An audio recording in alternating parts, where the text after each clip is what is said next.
He had everything but forgot how to feel, until she touched his soul. She was just a maid, but her music melted the heart of a broken billionaire. Nicholas Hayes didn't just live in Vermont. He ruled a part of it. From the black iron gates of his estate to the stone pathways lined with perfectly trimmed hedges, everything about him screamed control, silence, and solitude. At 35, he had everything: money, power, charm.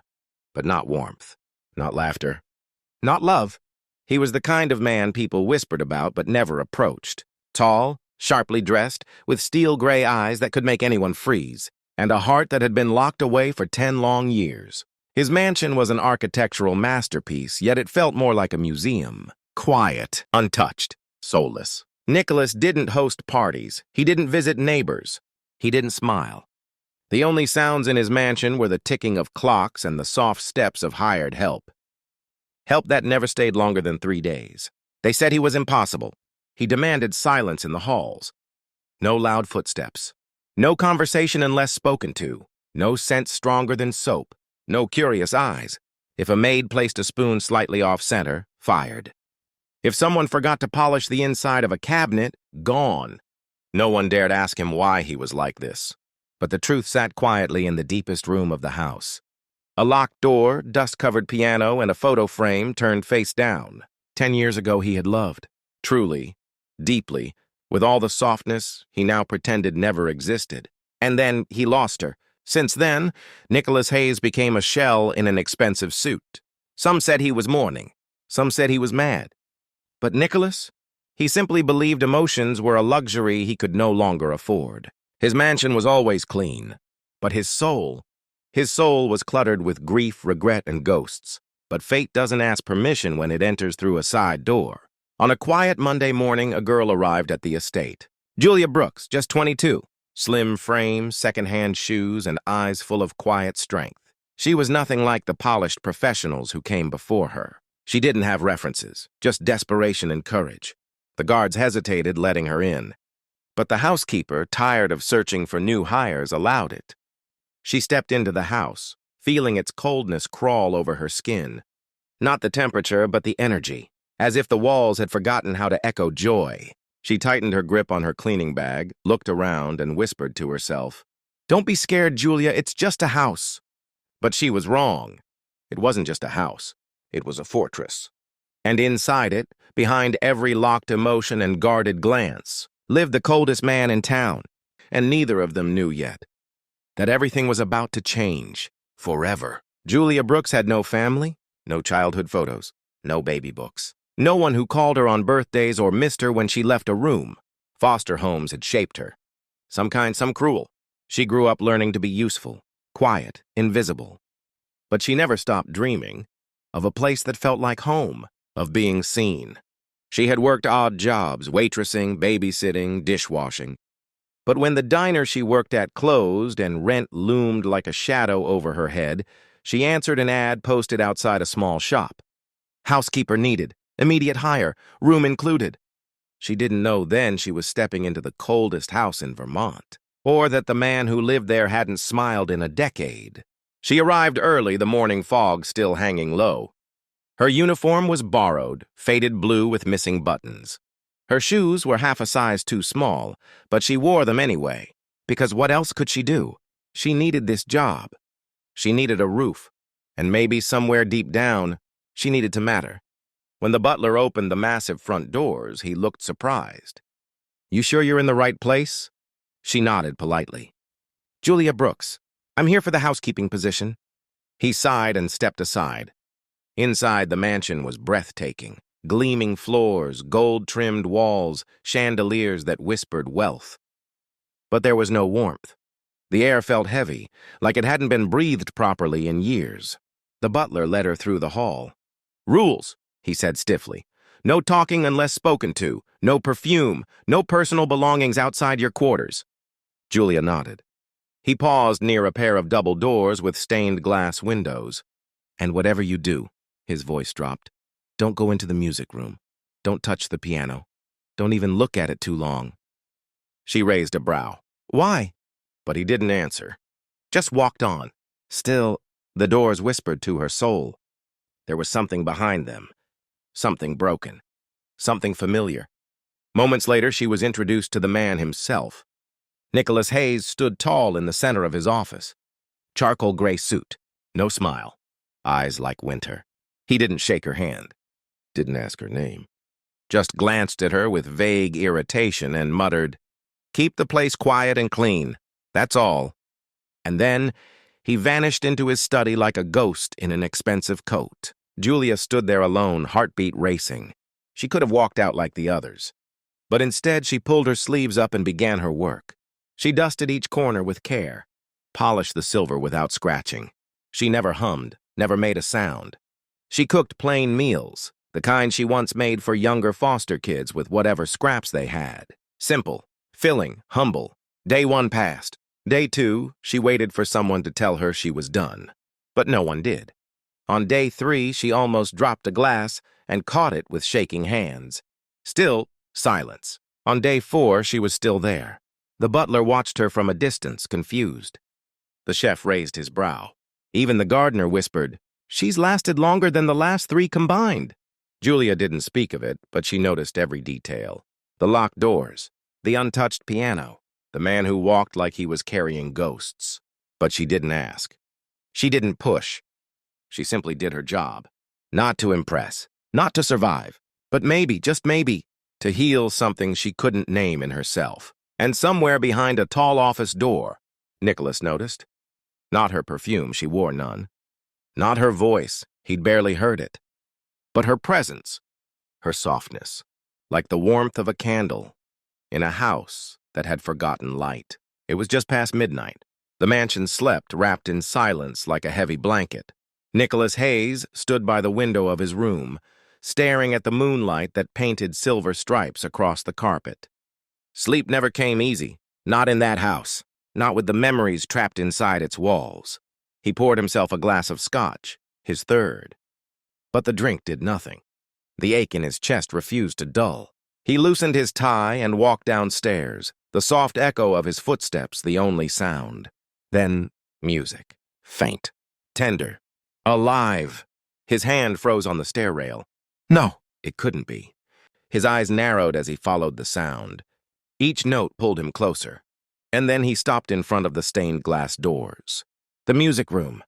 The room no one had touched in 10 years. The room he had sealed with silence and grief. But tonight, it was open. He shoved the door gently, and there she was. Julia, sitting at the grand piano like she belonged to it. Her eyes closed, her fingers trembling slightly as they danced across the keys. The melody wasn't perfect. She missed a note here and there. But it was full of soul, and Nicholas froze in the doorway. His heart thudded so hard he thought it would break. He hadn't heard that song in a decade. Not since her. His late fiancée, Elise, used to play that very song. It was her favorite. She had composed it the week before he planned to propose. The piano had been silent since the night of the accident. Nicholas had locked the room and never let anyone in. Never allowed himself in either. But Julia, she had found the sheet music. She had opened the door. She had stirred ghosts. Julia didn't see him at first. She was lost in the melody, unaware of the storm behind her. Then she looked up and froze. Her hands left the keys. The music stopped, and silence crashed like thunder. She stammered, rising from the bench. "I'm sorry, I didn't mean to intrude. I saw the sheet music, and I just felt something. I know I shouldn't have." Her eyes searched his face for fury, for rejection, for a cold command to leave. But none came. Nicholas didn't speak. His jaw clenched, and for a second she thought he'd shout. But instead, he turned and walked away. Not a word, not a sound. He climbed the stairs slowly, the echo of her melody clinging to his skin. In his bedroom, he sat on the edge of the bed, staring at nothing. The song haunted him, not in a cruel way, but in the kind of way that made old wounds throb with the memory of love. He didn't sleep that night. How could he? The music she played had cracked something inside him. By morning, he had already made his decision. When Julia entered the kitchen, silent and nervous, expecting to be told to pack, he stood in the doorway. Their eyes met. He spoke only 4 words. Play again tonight?" The next night, Julia sat at the piano again. She waited, unsure if he would come. Her hands hovered over the keys. The silence felt thick, like it was holding its breath. Then she heard it, footsteps. Nicholas entered the music room, not saying a word, but he didn't leave either. He walked slowly to the chair near the window, sat down, crossed his legs, and stared at the fire crackling in the hearth. "Go ahead," he murmured. So she played. Night after night, the pattern continued. She played, he listened.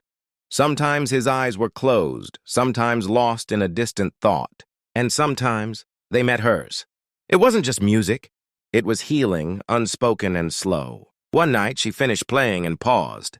Her voice broke the stillness. "Do you read all these books?" she asked, looking at the full shelves lining the walls. He looked at her, a bit startled, then nodded. "Most of them. It helps me stay quiet." She tilted her head. "You mean stay hidden?" He blinked. No one had ever dared say something so true. "I mean stay sane," he said.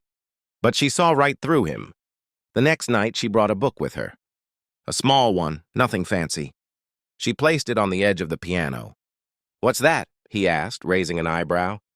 "A story I loved as a kid. Well, a foster mom once read it to me. Only time anyone ever did. It stuck." He didn't respond. But the next night, the book was gone. And 2 nights later, it was back, with a small sticky note on the cover. "Chapter 3 is your favorite. I knew it, Anne." Julia laughed softly to herself, hugging the book. The distance between them began to shrink, not physically, but emotionally. He started asking questions. "Where did you learn to play like that? Why don't you use the sheet music anymore? Do you ever get lonely?" And she asked, too, "What's your favorite place in the world? Do you remember the first time you cried over a book? Do you ever miss being warm?" He looked away then, his throat tightened. "I forgot how," he replied, barely above a whisper. Julia offered a sad, knowing smile. "Then maybe," she said softly, "you just need reminding." And with those words, she didn't just speak. She reached right into the quietest part of him, the part that once knew love, the part that once laughed, the part that still wanted to be held. A week later, the entire staff stood frozen in the hallway. Nicholas Hayes, the man who once fired someone for forgetting to polish a doorknob, was laughing. Really laughing. It echoed off the marble walls and bounced through the chandeliers like sunlight. And there in the kitchen stood Julia, blushing, giggling, flour all over her cheek. She had tried to bake a chocolate cake from scratch. The recipe was wrong, the measurements a disaster. The oven had nearly smoked them out. Nicholas had walked in, expecting a mess. Instead, he saw her, waving a spoon like a sword, face smudged, hair falling loose, and smiling like she belonged there. Coldest, he laughed, loud and pure, and then, in a move that made the staff whisper for days, he reached out, gently wiped the flour off her cheek, and smiled. The walls inside him, the ones built from grief, fear, and memory, didn't crash down all at once, but they cracked, piece by piece, because of her. And in those cracks, love began to bloom. The evening was quiet, almost too quiet, the kind that hummed with secrets behind closed doors. Julia had finished her chores early. She wandered into the library with its floor-to-ceiling books and velvet drapes. The fire in the corner crackled gently, casting gold across the polished floors. She wasn't searching for anything.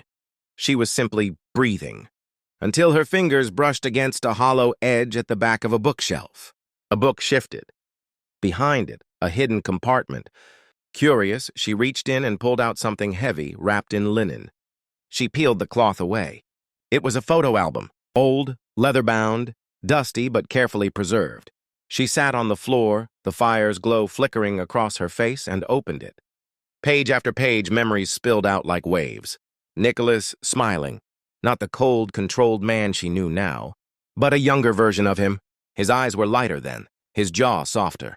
And beside him, in nearly every photo, a woman, beautiful, radiant, laughing. She looked like joy personified.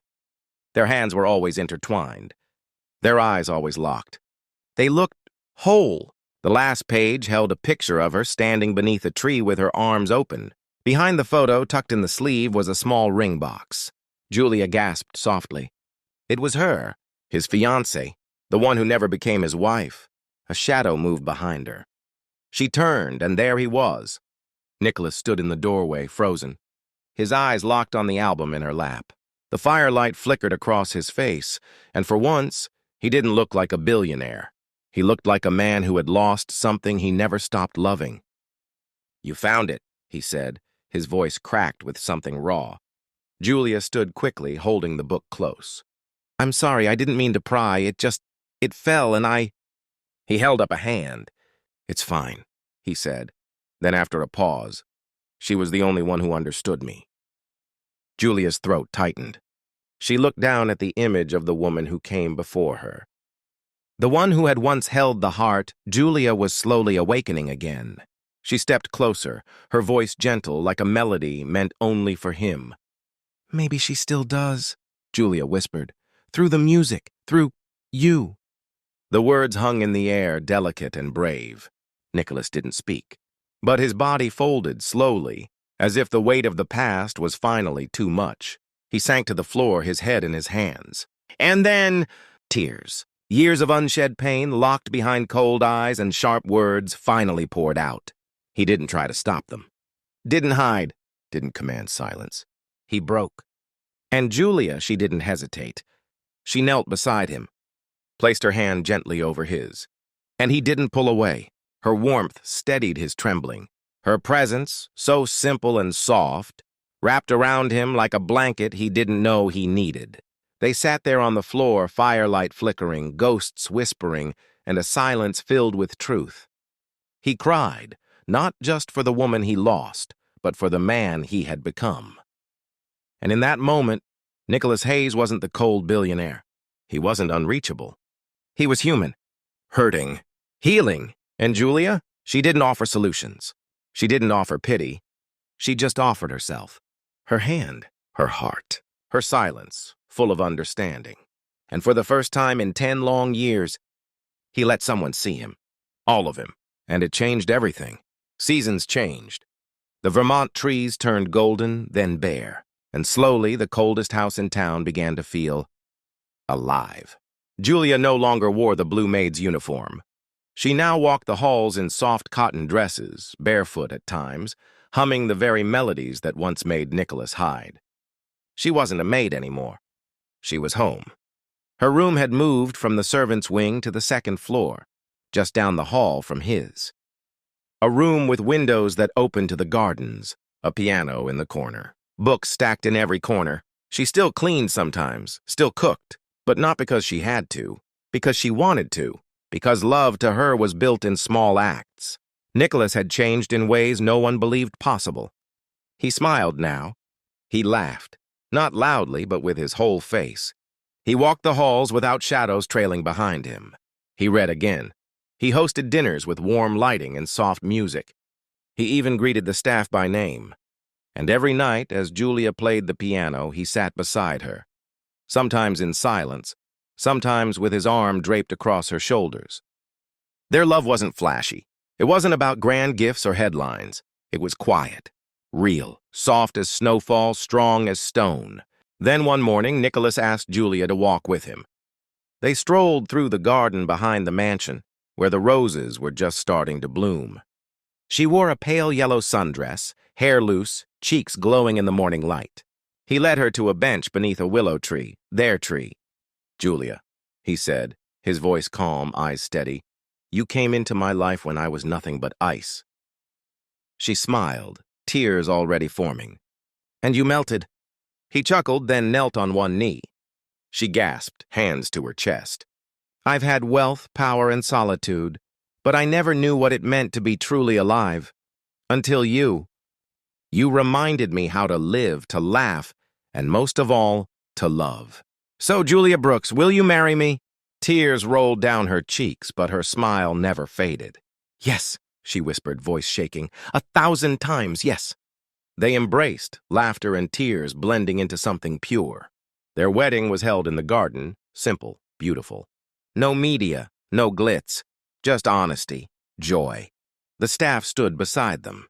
The gardener cried. The butler smiled wide. People from the town came, curious at first, unsure. But what they saw was not a billionaire marrying a maid. They saw a man reborn, a girl loved for her heart. Two people who healed each other. Whispers spread, not of scandal, but of awe. How did he change? She brought light into his house. She never treated him like a billionaire, just a man. And he treated her like the only thing he ever needed.